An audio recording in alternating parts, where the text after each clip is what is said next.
to today's broadcast of North Idaho College Public Forum. The crew is comprised of NIC television students, and your moderator is North Idaho College political scientist Tony Stewart.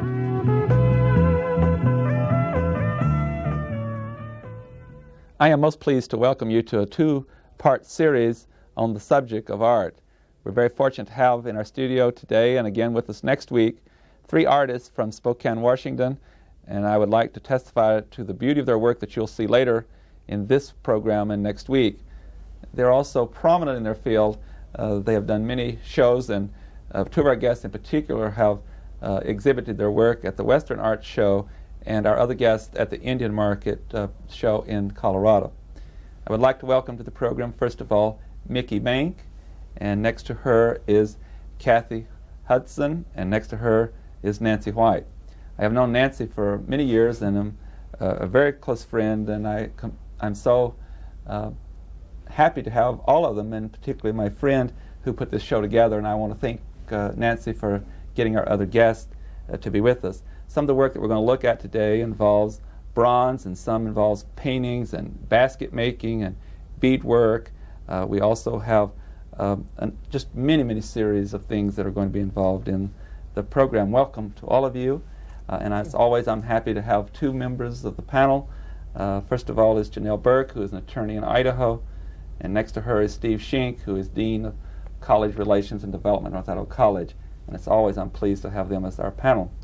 I shall ask JANELL BURKE to commence the questioning. My first round of questions has to do with your backgrounds and your preparation so that our guests can better get to know you. Let's start with Mickey, and can you tell us a little bit about your formal art education and then a little bit how you decide what kinds of things you want to do? My formal art education, this very brief. I have had none. Nothing in formal schooling, and I think that whatever I have done has been almost by osmosis. And certainly doesn't mean that you haven't educated yourself, however. So how do you decide when you want to do something? How do you go about educating yourself to learn about that particular thing? I have many friends that have been very eloquent in telling stories, and that seems to be my main source of information. I like to listen to those Native American people who do not just tell stories, they paint a story as they tell it. They're very, very informative, and as they tell it, you see it in pictures. It's very easily done. Now, Kathy, how about you? What kind of education have you had? Well, I was very fortunate when I was growing up to spend 4 years in Madrid, Spain, and we lived fairly close to the Prado Art Museum, and it was a wonderful experience being able to study through the museum some of the great masters of European art. And then when I came home, I kind of threw all that out and started with mediums that I was totally unfamiliar with, and basically, like Mickey, learned on my own and became self-taught with using the acrylics and pastels. And then the basket weaving, I did take some classes to get me started in that, and then develop my own style from there. And the same way with the beadwork, and learning basic techniques and then developing out of that basic understanding of how the beads work and what types to use and how they're applied. So what I've heard both of you say is that you learn a lot by experience. It's a matter of teaching yourself through your work. That's right. How about you, Nancy? Pretty much the same, although I did take some classes and I am close to a minor in art from the University of Missouri. But most of that work was in ceramic and in drawing. And I do very little of either of those now. The ceramic work that I do now is mostly sculpture and not pots and that sort of thing. Hard to find a drawing that I've done in years and years. Most of the work that I do is the beadwork or wearable art, soft sculpture, or the stoneware sculptures, working with porcelains and other stoneware clays. Steve Schenck. Nancy, as a graduate of the University of Missouri, I'll start with you, just out of respect for our alma is that mater. Right? Maybe you could take a minute, and we can move then from your opinions to Kathy and to Mickey to explain to us the difference, and I know very little about art in any form, but the difference between Western art and Indian art. Not an easy question to answer in a few minutes. It's very hard. I used to do Western art shows, and an old cowboy friend of mine one day was over and was looking at some of the stuff I was moving into, and he said, well, you know, that's not Western art, that's Indian art.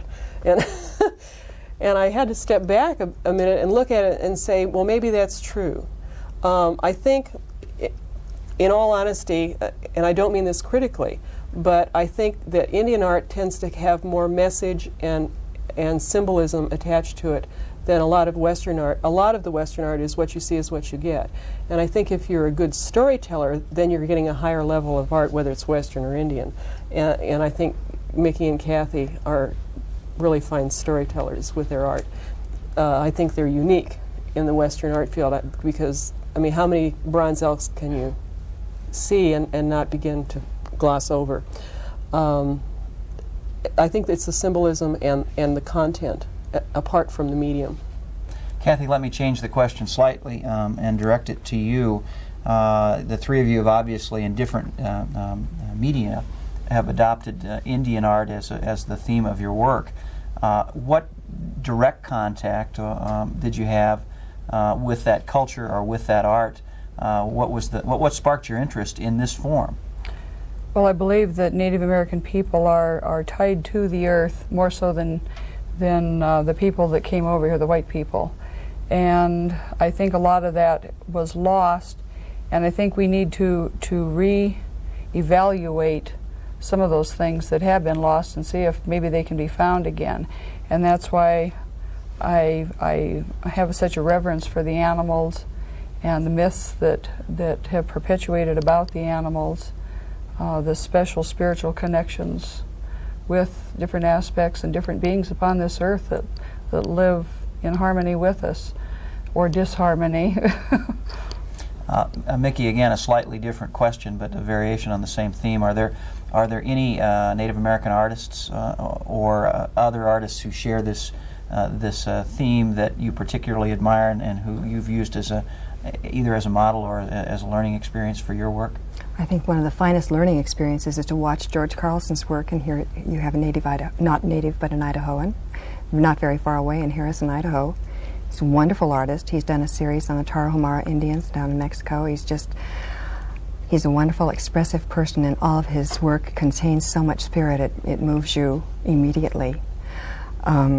Is he a sculptor like you? Yes, he is. He also is a master at many other mediums as well. Pastels, oils. I think he even does pen and ink. I'm not positive, but as far as I'm concerned, in the field of sculpture, he's God. And I was also fortunate enough to take some classes from Nancy McLaughlin, who was a Spokane resident for a short period of time, and I got to be a friend of Nancy's, and oftentimes I hear her telling me something when I'm working. You know, Nancy was an expressive individual who had definite ideas of her own, and I think she lingered with many of us. She's passed away now, but she did some wonderful work. Kathy, I guess I will start with you, because as we were talking before the program, you gave some real insight to the preparation. We who attend art shows see the final product and can be greatly rewarded by your gifts. But we know there's a lot behind the scenes that we don't know about, like there is in any work that is done and any effort. I guess I have a two-part question, and first of all is, how does one go about choosing the subject that they're going to use as they do their work? And I know there's a lot of preparation and research that you and the other artists do, and I would invite all three to address those questions, but if you would start, please. Well, as far as the subject, it seems like sometimes in the back of your mind there's this little voice that starts speaking to you about the next planned project. And sometimes you can force the issue and say, no, I don't want to do a picture of a wolf, I'm going to do an eagle this time. But invariably the wolf will come out and have its say and have its day, as you might say. I do a lot of research on the anatomy of the animal. I also will spend a great deal of time finding out how the animal spends its life, who it's in contact with, what kind of terrain it lives on, who it eats or what it eats, how it interacts with its own kind, what its relationship is to human beings, what some of the human myths are surrounding that particular animal. As far as the technical aspects, my mother was gave me some very sound advice, in that the eye is the soul of an animal or human. And if you capture a really good eye expression, you may be lax in other areas in your picture, but if you make sure that the eye has expression, has character, and is a personality into itself, which all animals are, then you've succeeded with that particular piece. So that has been one of the drives in making sure that when I'm doing a piece, that animal does feel like it has a soul. At least it has to me. I find your comments so interesting because you are, it sounds like, driven by an idea or a thought that won't go away, and you're going to do that piece, but you really don't have the whole process in mind until the research. In other words, the research affects the final product and what it is going, the shape it's going to take. Sometimes it does. Sometimes you can work on a painting in your mind for 2 years, 3 years before you actually sit down and spend 3 or 4 weeks or months, whatever, finishing a piece. And it's just kind of like when the timing's right, it happens. It's like you eat dinner when it's dinner time. Well, the same thing happens when you're working on a painting. You know, when it's time to be created, that's when it happens. Gestation period is different for every piece. Nancy, I will come to you with that comment. Tell us that, I mean, that you work longer in developing some things than others, but also the other thing I want to get you to comment on is we've done a lot of programs here with writers, poems, books, plays, and it seems like there's a very similar thing with them too. I'm sure it is. You live with it for a while before it's produced, before it's ready to be born. I have similar experience with Kathy. I would bet that all of my friends who are artists, that we all have multiple copies of the same book, reference books with on animals. If we combine our libraries, it would be a pitiful collection because they'd all be duplicates of each other. But a lot of times the animal will come to you in that state that's halfway between waking and dreaming, and that communication, whatever form it takes, oftentimes will dictate the form of the product. Tell them about the design of the product.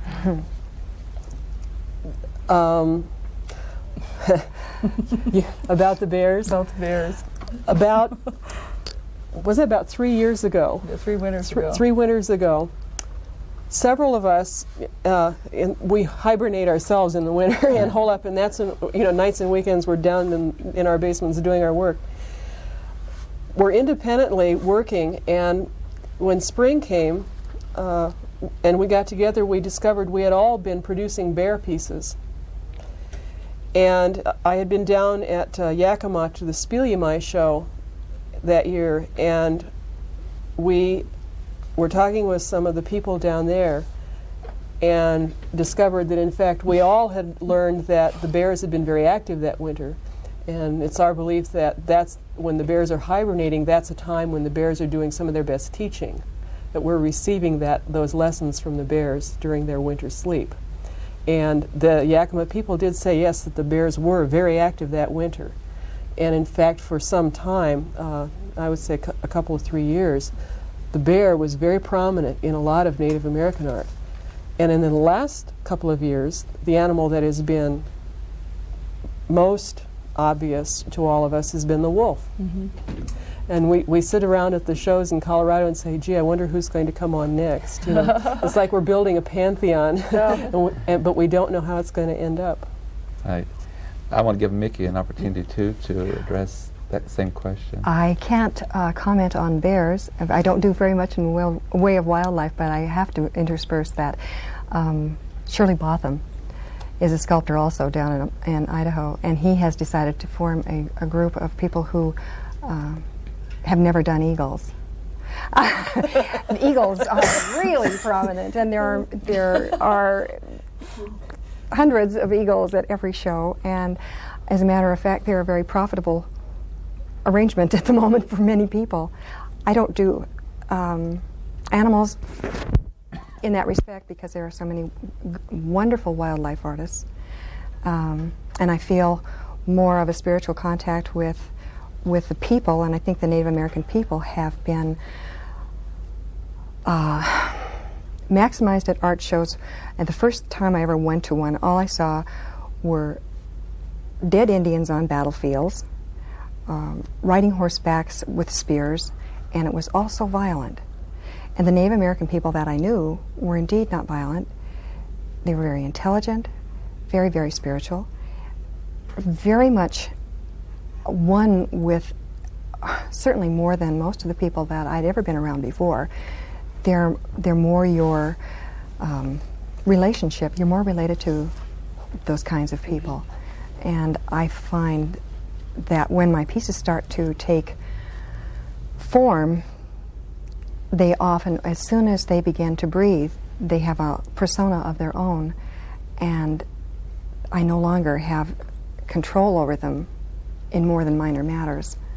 Once they have reached that certain point, and no one can tell you where that point is, Kathy says it's when it's born, and to me it's when they begin to breathe. And the morning that you come down, you come over and you look at that piece and you think, that's it.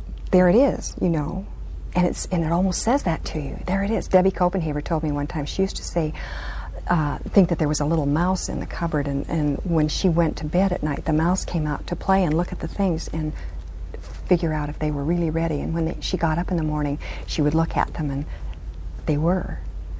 There's another quotation that comes to mind. A friend of mine who went to an art school in Munich wrote me a letter once, and one of the things was, it's funny that people think that you turn on creativity by, you just come downstairs and you have a cup of coffee and there it is. You open the book and you can sit down and write a poem or begin the wonderful American novel or the fine painting or the absolute maximum thing. It isn't that way, I don't think.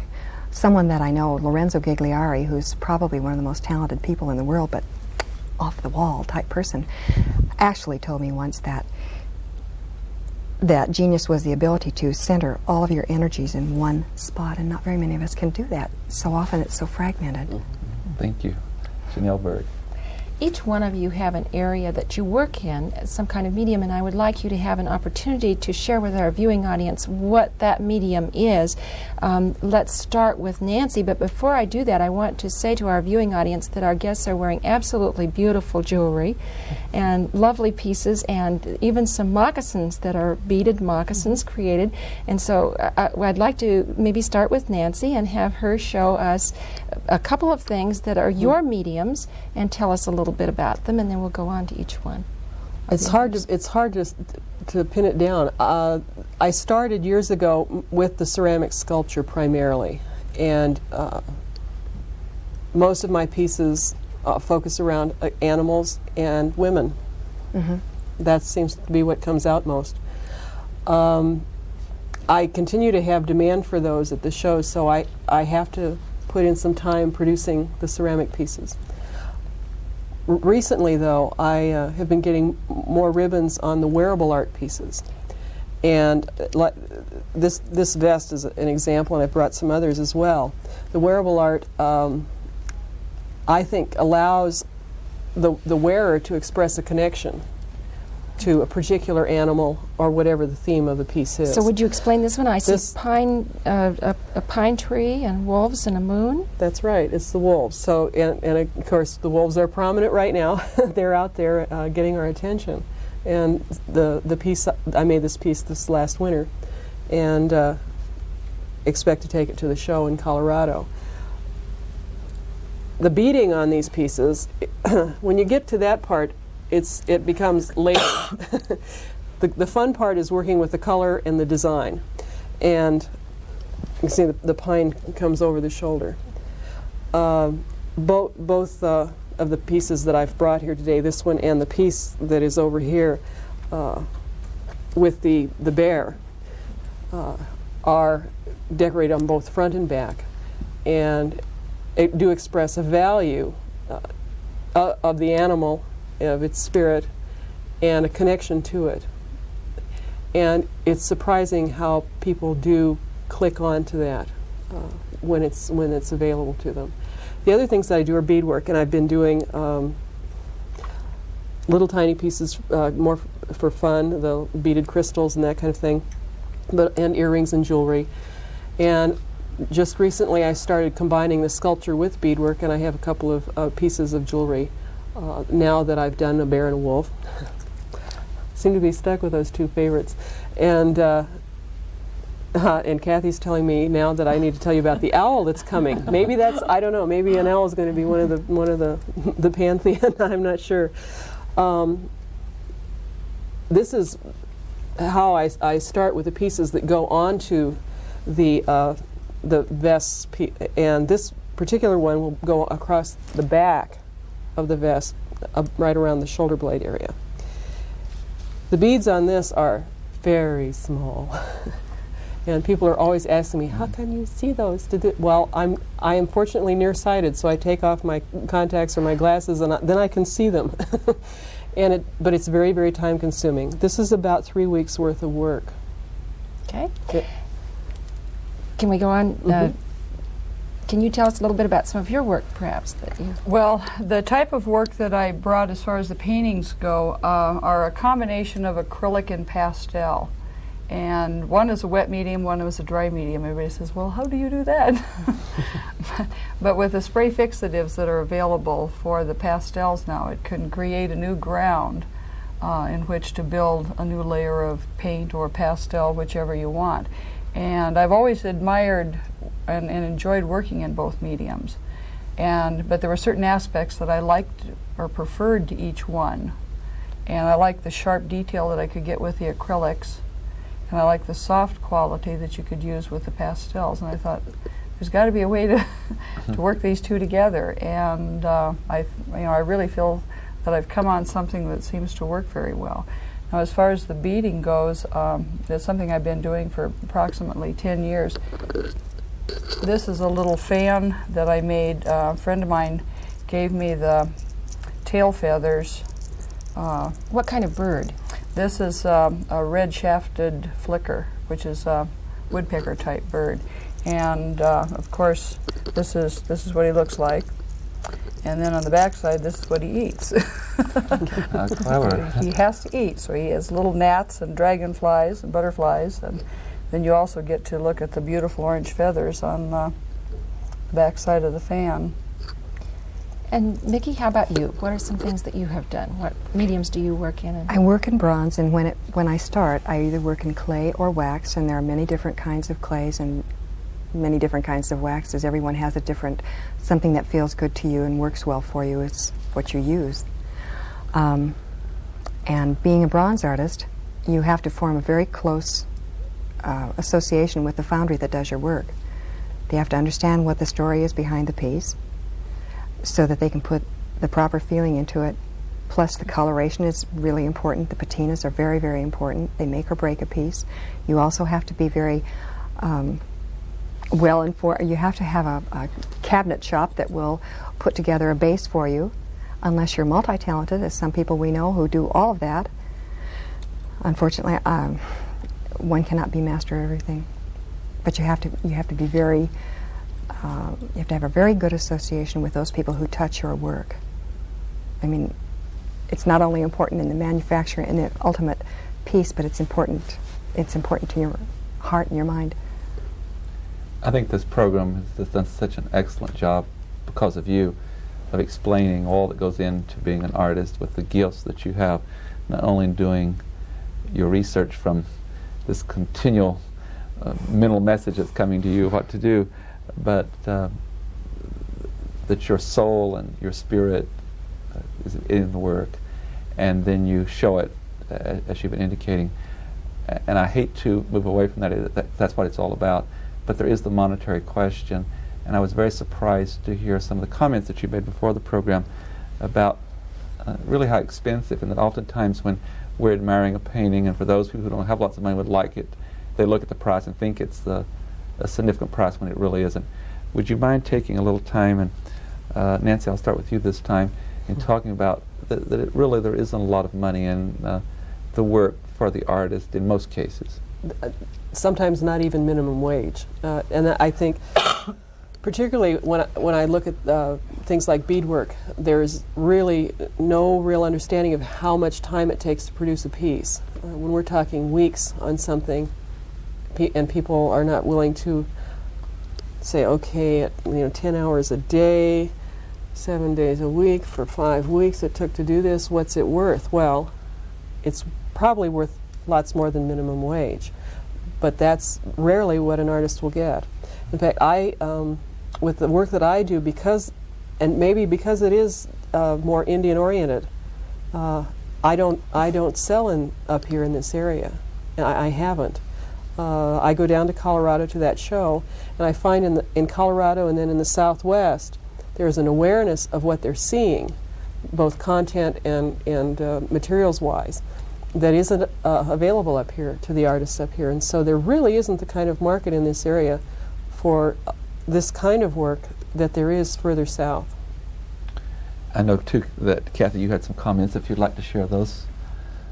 Well, a lot of us on the art show circuit often joke that we make 25 cents an hour if we're lucky.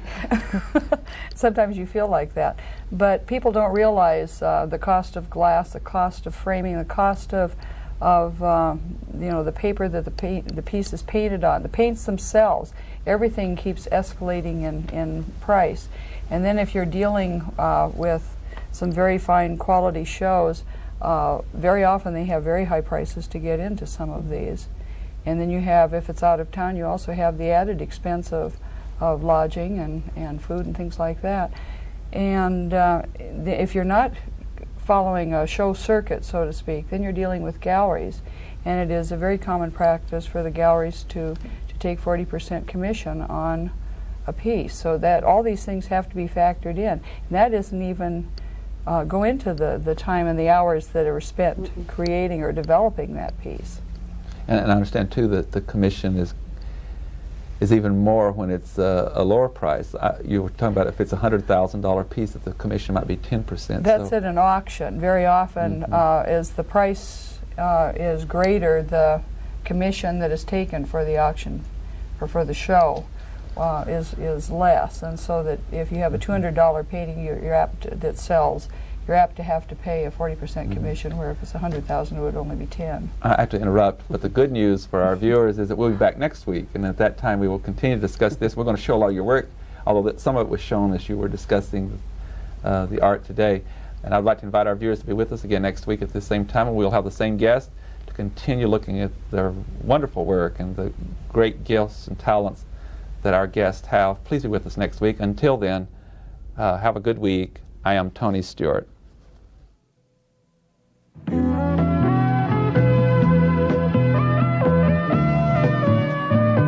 North Idaho College Public Forum can be seen at the same time each week over this station. This production was videotaped earlier by an NIC student crew for viewing at this more appropriate time.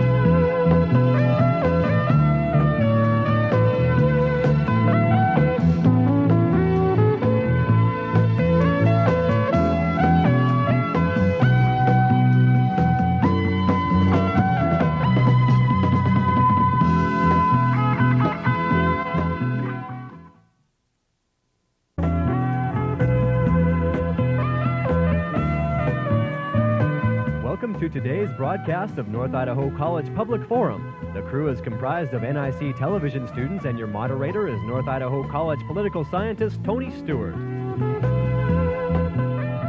I wish to welcome our viewers back to the second week of this two-part series on art, and as I indicated to you last week when we introduced our program, we have three very gifted artists with us from Spokane, Washington. And I welcome back this week Mickey MANK, and next to her is Kathy Hudson, and then next to her is Nancy White. Welcome back to all three of you. I just want to testify to the fact that I was so excited last week with our program, and I always celebrate such talent and gifts, and you have certainly contributed that to this program, and I know to all of those people who have seen your work. And I also want to welcome back to the program JANELL BURKE, who is one of our regular panelists, and she will join with me today in questioning our guest. And I shall invite JANELL BURKE to commence the questioning. To help our viewers to better understand something about you as artists, can you help us by telling why do you do your artwork? What is the reason that you feel compelled to do your artwork? Nancy, why don't we start with you? Well, I suppose most of my life I've been involved in the supportive learning, and that includes my own. And the art is part of that process for me, but it comes down to two things. One is communication, me with the viewer. And I'm one of those people who believes the piece will be where it's supposed to be, with the right person. And the other is that it keeps me sane.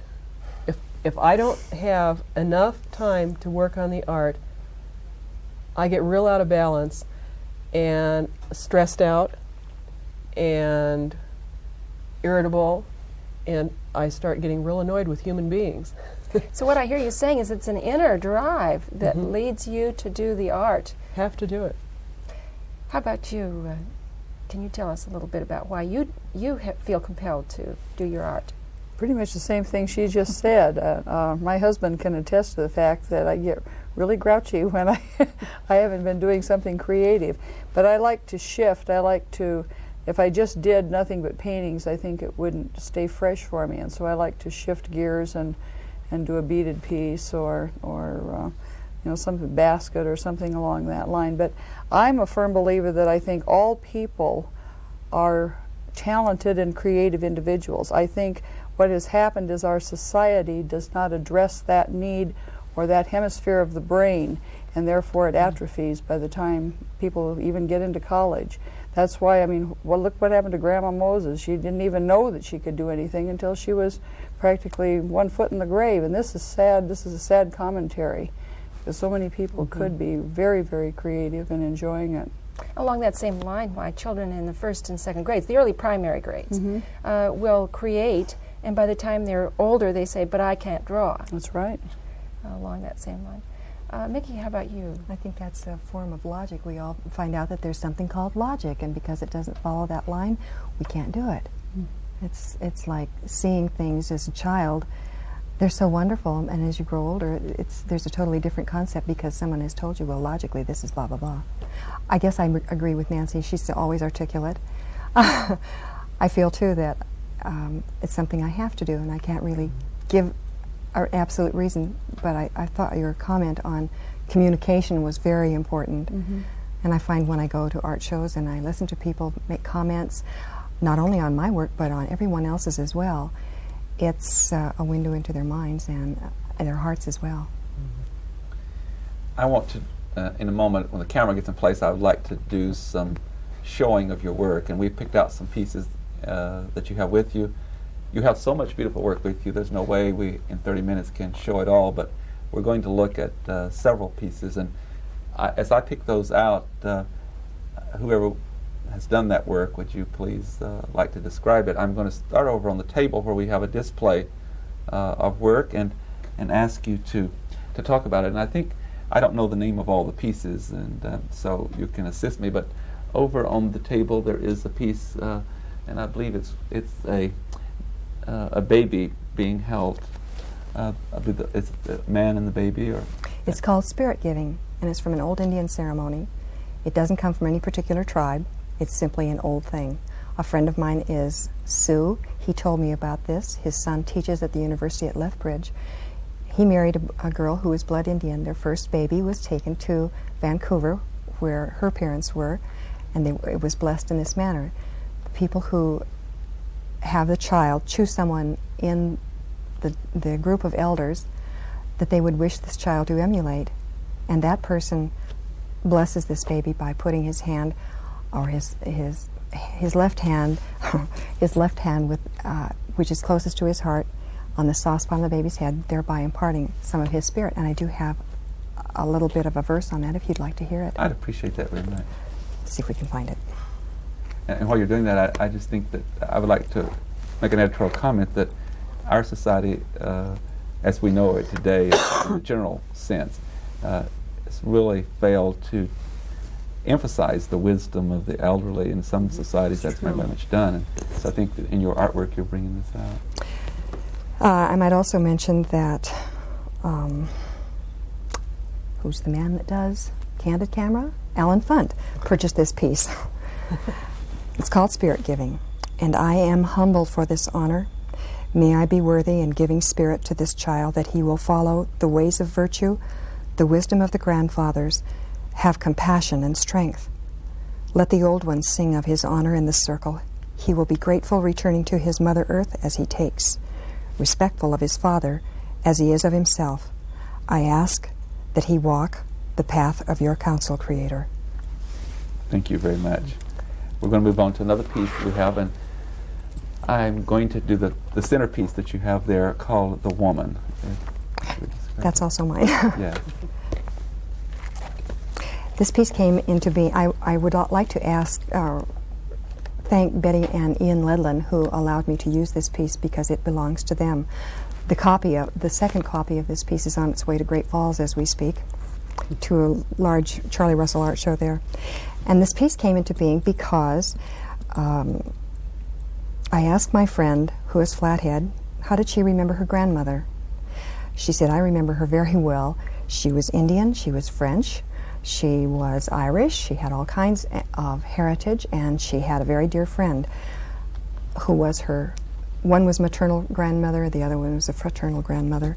And when they got together, they were so happy to see one another that they sat and talked very close, because that's when you trust someone, that's when you allow them to get into your aura, and talked. They talked Indian, they talked French, they spoke English, they laughed a lot, they talked, they patted, they kissed, they hugged, and the children ran around, the dogs barked, and everybody had a wonderful time. And that theme stayed with me for, I think, 6 years before finally this piece came into being. And I think it's more of a universal theme than that particular story, because it took on its own persona, and they can almost be Mayan women.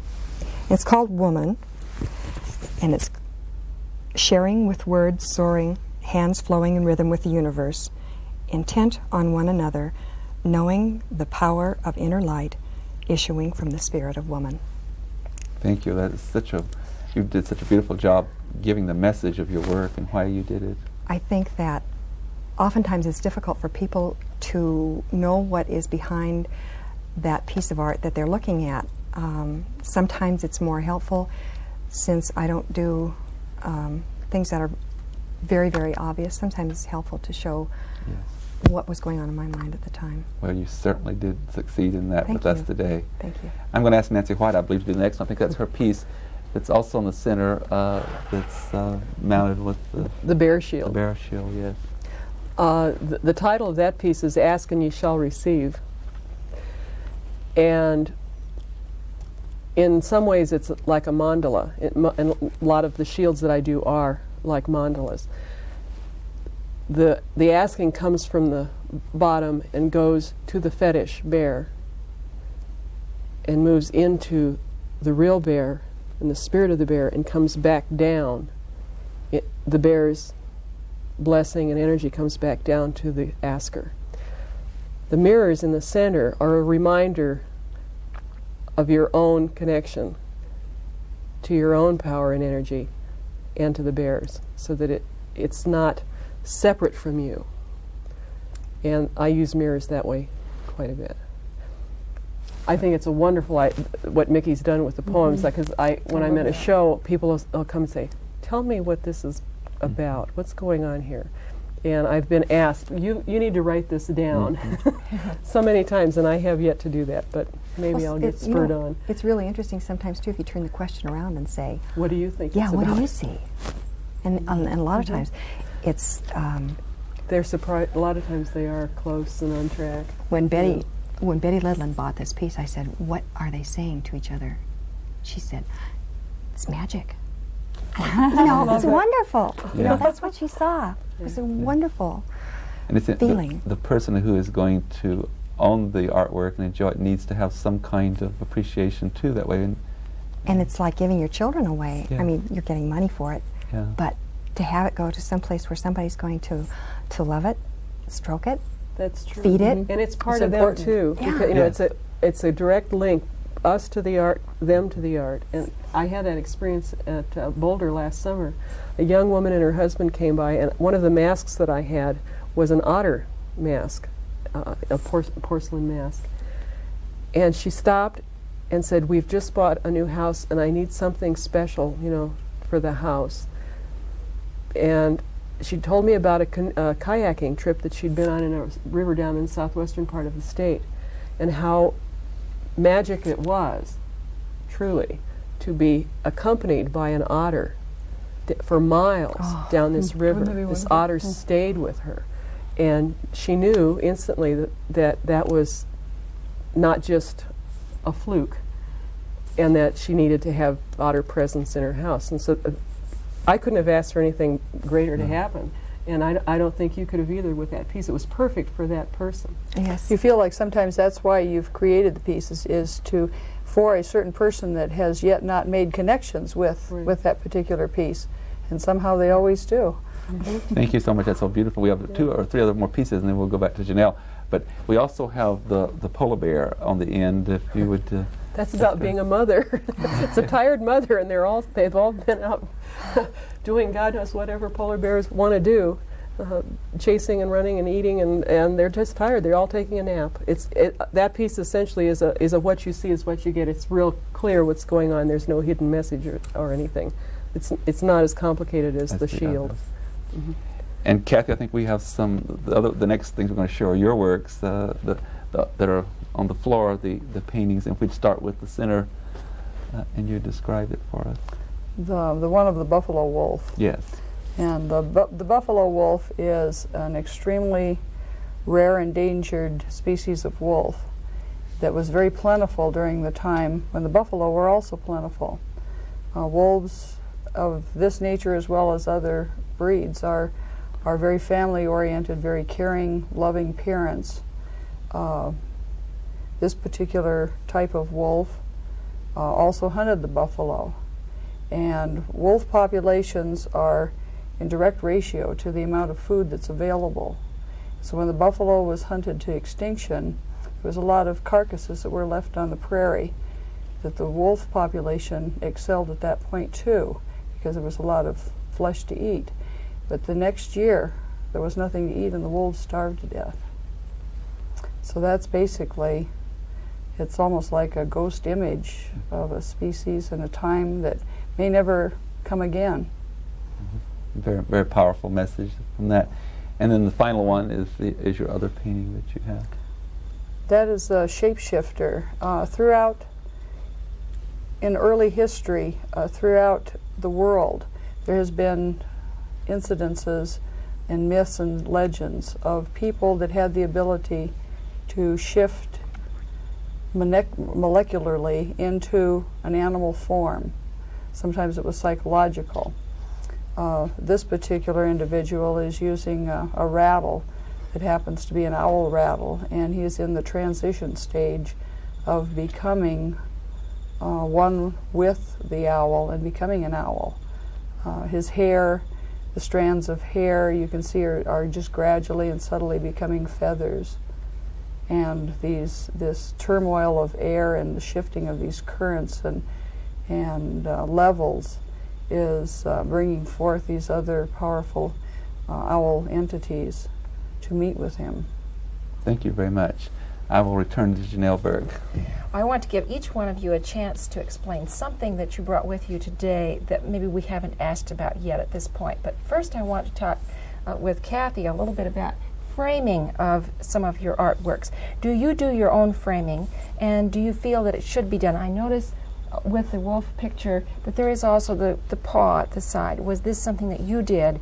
And how do you feel about framing? Because that is an essential part of any artwork, is how it's done, how it's prepared. It really is. I think framing is like having a piece of upholstery, you know, an overstuffed chair that could have maybe the basic lines are there, and it's a nice piece of furniture. But then if you just dress it with something that's immaterial, or it doesn't match the quality or the message for that particular piece, then it doesn't say anything.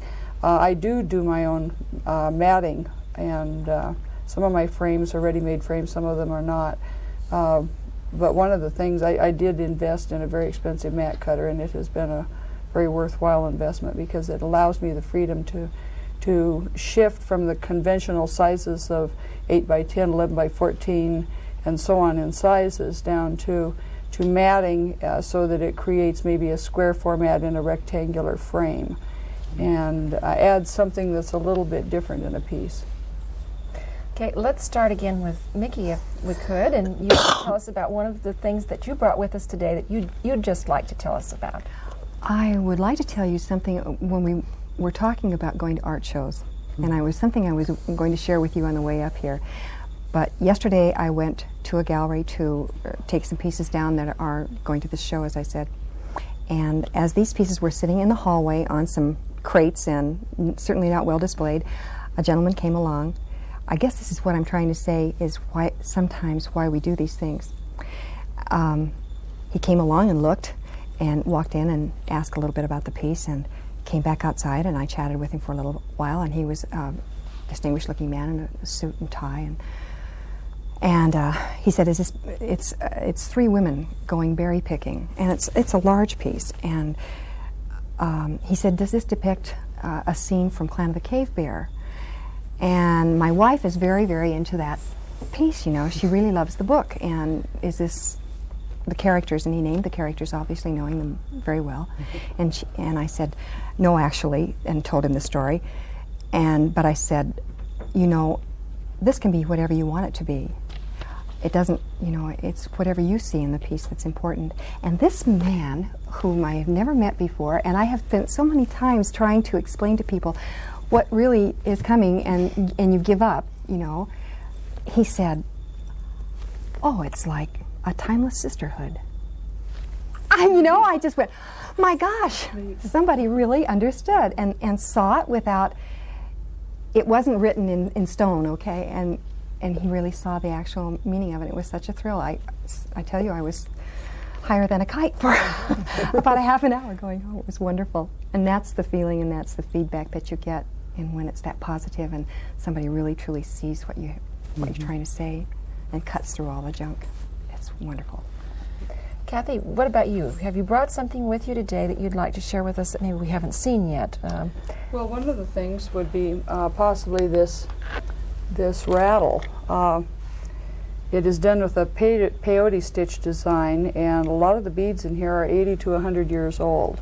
Some of these are not quite that old. Some of them are cut beads. And it's an Iroquois creation myth. As you can probably see if I turn it a little bit, it has a turtle on it, and out of the back of the turtle is a tree.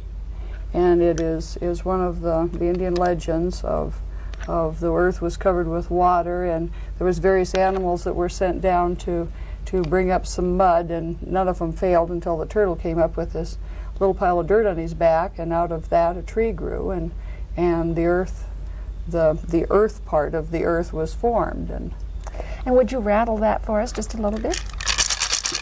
Great sound.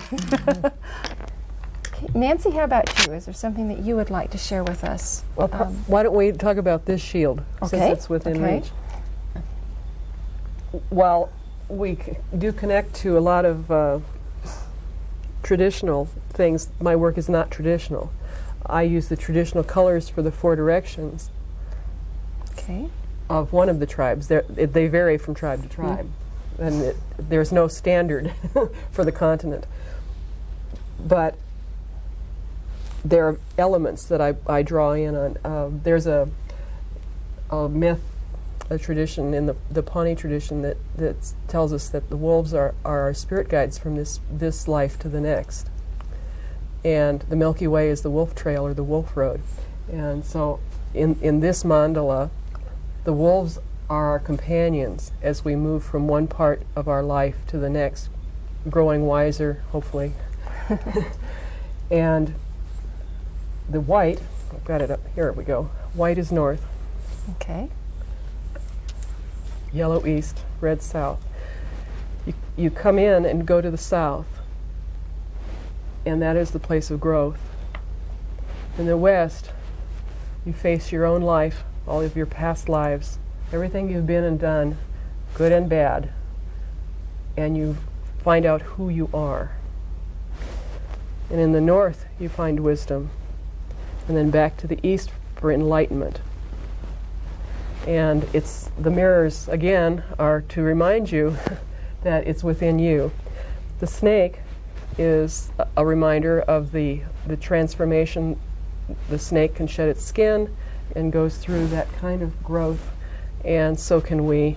Rebirth. And of course, if you want to get back to some of the ancient cultures, the snake appears on the staff of Asclepius in ancient Greece. I mean, there are so many connections to snakes as bringers of knowledge and healing. So there's that connection. And then the tree is the flowering tree, which is the axis mundi, the center of the world, the tree of life. Thank you. Okay. We were talking to go about the people who buy your work, and you seem to have, and rightly so, as much concern about those people and what they're going to do as you have in putting the work together, that it is well appreciated. And I know that Mickey was talking about how excited she was that someone understood so clearly what He she didn't was even give me doing. money. He didn't even buy it, and I still got it. But I guess I have another part of that question, and that is that even though that is so thrilling, that the message got through so clearly that you're giving, and Nancy had indicated that some of the work does not have as strong a message as another work. But is it also possible that it is okay sometimes that you have one message and the owner of the artwork has a different message but has the same excitement that you do? Absolutely. Sure. You bet. Because they could find a personal situation that applies to that piece that you have no knowledge of or no connection to, and yet they feel a completely different feeling towards that piece. Maybe it's something that you found joy and happiness in, that they found sorrow and maybe in introspection quality. Sort of like I'm thinking like a faceted. Mm-hmm. We come through one facet of the gem, and they come through another, but the gem is still there and still beautiful. And if I may, I have a painting myself that I bought. It's an abstract painting, and it's one of the most abstract paintings that I've ever seen that gives lots of interpretations. And I've done what Mickey had asked before. Even though I'm not the artist, I asked people to tell me what it is, and some people indicated it's pages that you're leafing through a book. Others that it's stars shooting into space. In other cases, it's wings of a bird. It does lend itself to that, but each person will tell me that, and then I'll say, well, isn't that beautiful? They seem to have the same excitement as someone else who has a totally different picture. But this particular one is very abstract in nature. And of course, you're learning all kinds of things about the people you ask. That is true, isn't it? Yes. Yes, and their creativity and their differences. Once you've asked, or they've told you those things, have you asked yourself if you see those things new, as a new venture into that painting? Because it was obviously something you maybe hadn't explored yourself, but by their mentioning that it was pages or wings of a bird or something, do you then see it yourself? Oh yes, and in each case I have appreciated what they are seeing because it's there when they bring it to your attention. Yes, JANELL BURKE. I'd like to talk a little bit about criticism of artwork. How do you feel when someone is critical of your artwork? And by critical, I mean both positive and negative criticism. And does it make a difference who it is that is offering the criticism? I'm a musician, and sometimes it makes a difference if it's a person that you really respect as to what they say. So let's start here with Nancy. And how do you feel about criticism? I think it's great if it's constructive and it's delivered in a positive way, in a caring way. And I appreciate that because a lot of times it ends up developing into new ideas and other ways to look at things, which is always welcome. But I also consider the source. Like you, I have to have that from someone that I genuinely can respect, whose expertise and knowledge, as well as their quality as a person. But I will consider a source. Everyone to their own. How about you? Well, I'm rather sensitive about my works that I work on. I feel that they're like my children, and I don't want anybody telling me they don't like my kid. But I'm like Nancy. I have to consider the source, and if it's constructive criticism and it's meant for my own growth, I will take it in that light. Otherwise, if somebody's passing by and just making comments, that you have to consider the source as to they obviously aren't interested in that particular type of art or that style or that subject matter. Nikki, you've spoken throughout the program most eloquently about why people would want to buy something. Why should I buy a piece of artwork? What should I feel when I decide I'm going to invest in this particular piece? I've been asked that question before. What should I buy as an investment in the art world? And I'm not really that well versed as far as investing is concerned. I'm certainly not going to go out and buy something terribly expensive. I think that you should buy something that talks to your heart and you just can't get away from. Something that hits you right now.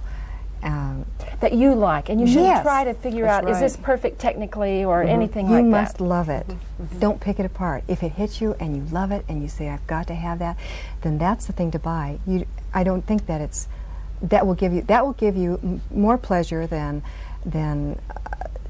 perhaps if you're not into Dali or something like that, even though they're very, very valuable.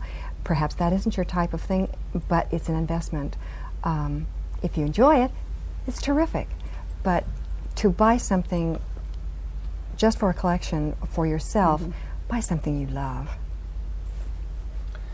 I wish we could continue. It's been an exciting 2 weeks. You have shared so much about art with us, and I know that our audience has become, as individuals, greater in their appreciation of artwork, and you have contributed that to our audience as well as your work itself. Thank you for being here. Ladies and gentlemen, we hope you've enjoyed our program with Mickey MANK and Kathy Hudson and Nancy White, artists from Spokane, Washington, and we would encourage you to follow their work and to appreciate it, and hope that someday that you can have some of their work in your own home. We'd like to invite you to be with us again next week at this same time, and we will discuss again an important issue. Until then, please have a good week. I am Tony Stewart.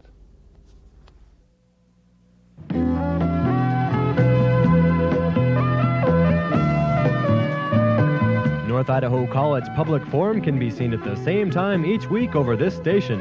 This production was videotaped earlier by an NIC student crew for viewing at this more appropriate time.